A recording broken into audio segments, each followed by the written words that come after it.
for joining us again on our live stream channel for Family and Consumer Sciences Day, and we are so pleased to have Dr. Barbara Fiese, the director of the Family Resiliency Center and professor of Human Development and Family Studies at the University of Illinois. So, and actually, your last name I should have asked you, is it Fiese? That's right. Okay, good. I'm like, you would have corrected me.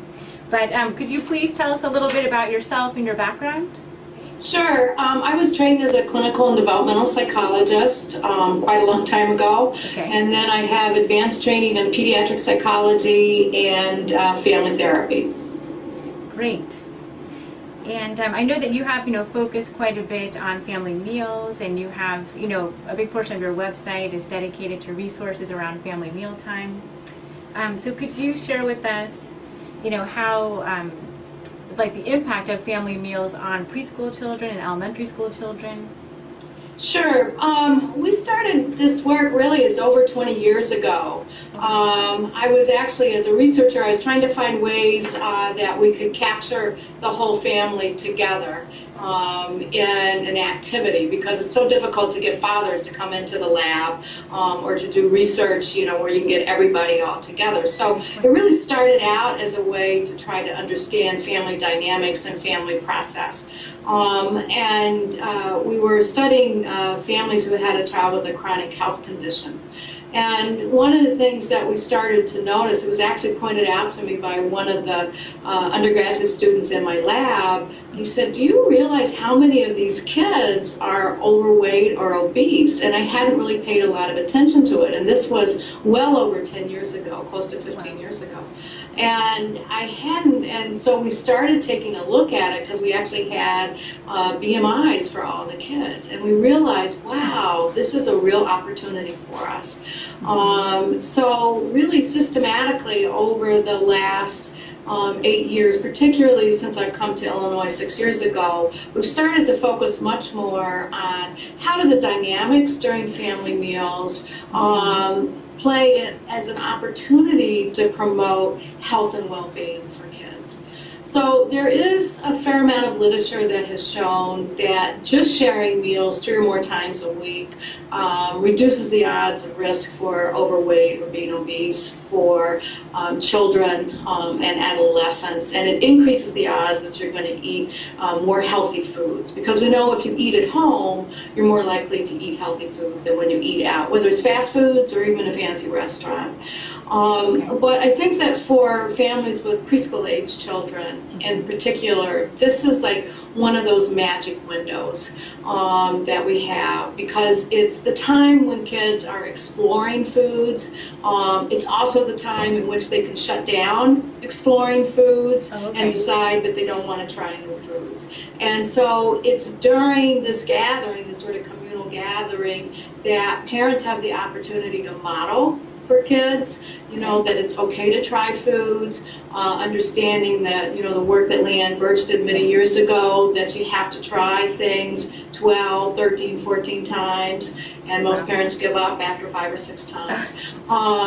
So one of the things that we do here is we try to find ways that to message with families and to give families some good strategies to sort of work through how to explore new foods and to make meal times a calm and pleasurable time to spend with your family. When you just kind of segue to our next question about, using family mealtime as a way to build family relationships, do you have, suggestions or strategies for how to use family mealtime to do that? Sure. Well, I think the first thing is that I think that for most families today, you need to not build up expectations and not have such a high bar and thinking that this has to be like the perfect time, and be realistic. So most family meals last between 18 and 20 minutes. These are not elaborate affairs. We have observed hundreds and hundreds of families in their homes. I think I've only seen one candelabra on the table. These are typically, these are gatherings where it's a time to catch up. It's not a time typically to solve the world's problems. It's a time to sort of monitor like your kids' moods. It's a time to see, is there a lot of homework that needs to get done tonight or planned for tomorrow.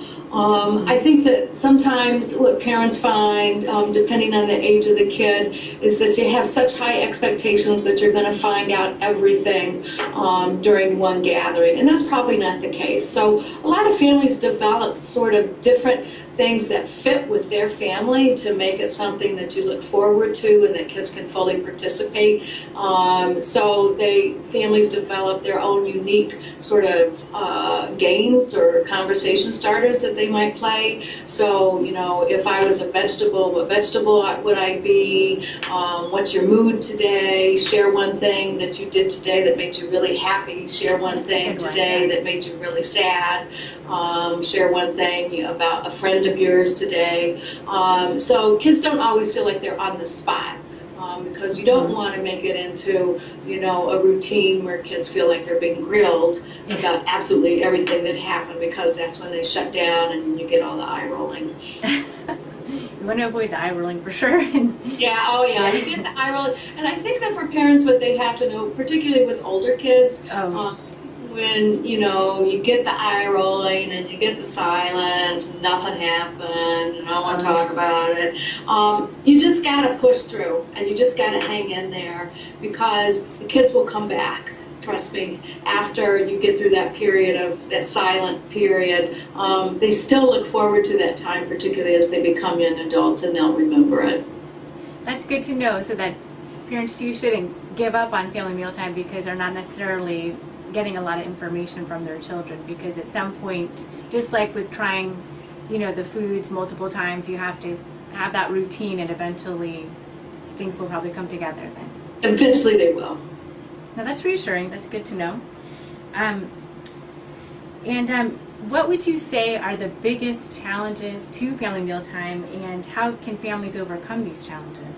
Well, we have done some work. We have conducted focus groups with parents of young children, typically anywhere between 4 and 8 years of age. And other people have done surveys and focus groups with families that are above 8 years of age. And the barriers and the problems tend to be just about the same. Okay. And most of them are behavioral. They tend to be dealing with behaviors at the table, so like temper tantrums, picky eating, getting some help from other members in the family to help in the kitchen, learning how to cook, getting enough time, planning ahead, dealing with work-life stress, budgeting. So it's not one thing that gets in the way. It's really a variety of sort of like mealtime strategies of learning how to manage behavior, learning how to plan ahead, learning how to get support. And so what we've done here at the center, with support from the Pampered Chef Company, is we've created a series of public service announcements called Mealtime Minutes. And they're all available on our website. You can just Google Mealtime Minutes, or you can go to the Family Resiliency website at the University of Illinois. And each one of these public service announcements address one of these behavioral challenges, like picky eating or work-life stress or cooking with your family, or how to plan ahead, how to turn off media and televisions during meals. And they also have some tips that are prepared on a single page that people can download and use at their discretion. Now those sound wonderful, like the perfect thing, and I'm sure people who are listening have encountered some of the things that you've described, and I think it sounds like a great resource. Yeah, everybody experiences that. I think that's the one thing to remember. You're not alone. Yeah. That, I guess at Nick at Night you can still watch Ozzie and Harriet, but those meals never were like that. Nobody has perfect meals. Everybody experiences it. That's why really I think they have such power, is because it's also a time for socialization, and you learn how to deal with strong emotions. You learn how to deal with stress in everyday life. And so I think that sometimes families need support to know that you're not alone. This is something that all families experience, and you might just need some tips and tools to make it a more calm time. Yes, and I think what you said too about just having realistic expectations, that they may think that we need to have this Ozzie and Harriet moment, and it's just not typical, that's just not what it is. So The last question for you is regarding the work you did with the Backpack Project, which was funded by Feeding America. And I'd like to know what effects this had on food insecure families, and if this is something that you feel should be expanded.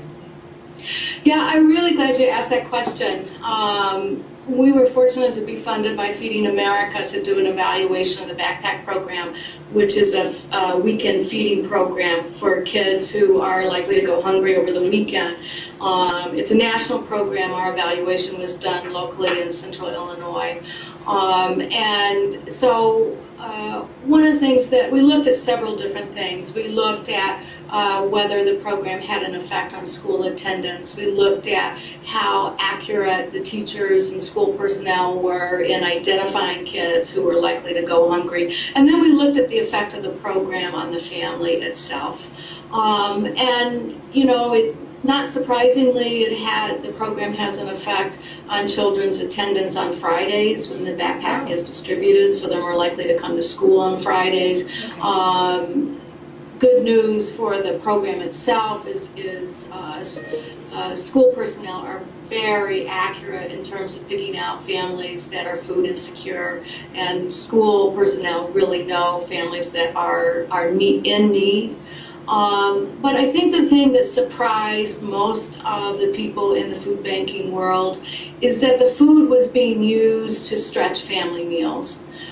So even though the food itself was chosen to be kid-friendly food, so a small can of ravioli, shelf-stable milk, and peanut butter, for the vast majority of these families, the children would take the food home and share it with the family, and then it was used to extend a family meal. So the ravioli was dumped in with other pasta.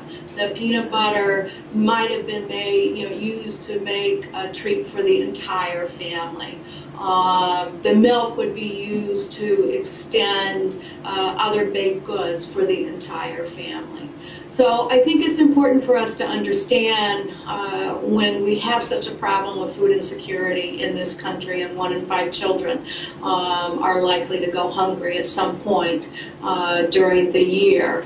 That does not necessarily mean that the meal planning and being together to share a meal is not important for these families. It is, but they oftentimes struggle because their resources need to be diverted and attended to just to be finding food and to put food on the table. Well, it's great that there are these programs, and do you think that they will be expanded, or do you know the status of them at all? Or? Well, I think that the most effective program is SNAP, the Supplemental Nutrition Assistance Program. That is a federal program, and that's the most efficient and effective program for reducing food insecurity, but it's often not enough, particularly for families that are at the margins. Some families don't qualify for SNAP, but they just recently lost their job, and so they have to rely on what are referred to as more informal types of assistance programs through food banks and soup kitchens and other charitable organizations. And so those are where things like the Backpack Program was developed. Some food pantries now are setting up pantries within schools to encourage more choice, so that families, and particularly in high schools where children are able to, or adolescents are able to actually pick out the food that they think their family can use, and you don't have to deal so much with the weight issue of kindergartners carrying heavy food home. Because transportation is also a big issue, and distribution is also a big issue. These are very, very important programs. The other programs are the summer feeding programs, because when kids are out of school and they don't have the school lunch program to rely on, then that's another area that we also have some great concern. Well, thank you for sharing, with our audience about, these important programs. I think it's good, to have a balance between, families that, may have the means and how to maximize that, but also, covering the families who may not have those means and how, maybe we can better support them too.